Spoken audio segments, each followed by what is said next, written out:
Talent manager na si Lolit Solis ay nagsalita tungkol sa mga nagpe-pressure kay Alden Richards na magjowa na raw o jowain si ganito, si ganyan. Ito yung post niya sa Instagram. Upset ako sa mga balita tungkol kay Alden Richards. Isa si Alden sa mga artista na mabait at magalang.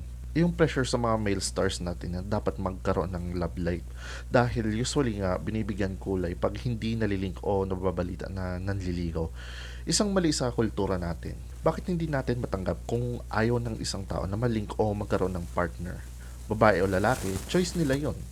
May mga tao na gusto solo lang sila. Ayaw nila ng may kasama, so what is wrong with that? Bakit hindi natin matanggap? Hanga nga ako kay Alden dahil hindi siya nagpapadala sa pressure.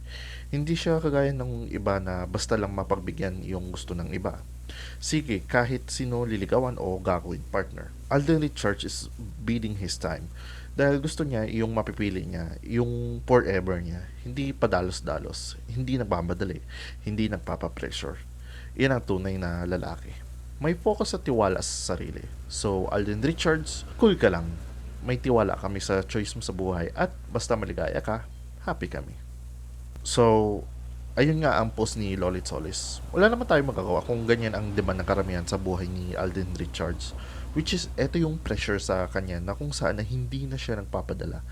Nasa punto na ng buhay si Alden Richards na magseryoso na talaga sa isang relasyon dahil 32 years old na. Ang maghanap ng girlfriend or maasawa ay madali lang. Lalo na kung madaming humahabol sa'yo o nagkakagusto. Yun nga lang, ang tanong, pag naasawa mo ba si ganito, si ganyan, magiging masaya ba kayo parehas forever? Siya na ba talaga yung gusto mo makasama habang buhay? Kasi kung mag-aasawa ka, yun yung point ng buhay natin na pipili tayo ng magiging partner pang habang buhay. Hindi naman pwede na, uy, ang ganda niya, sige asawain ko na to kaagad.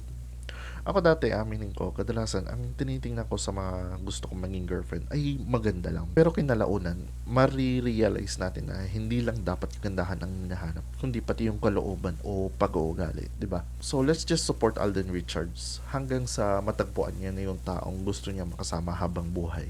Huwag natin siya madaliin. Anyways, yan lang ang balita ko sa ngayon. Ako si JP Showbiz Reporting.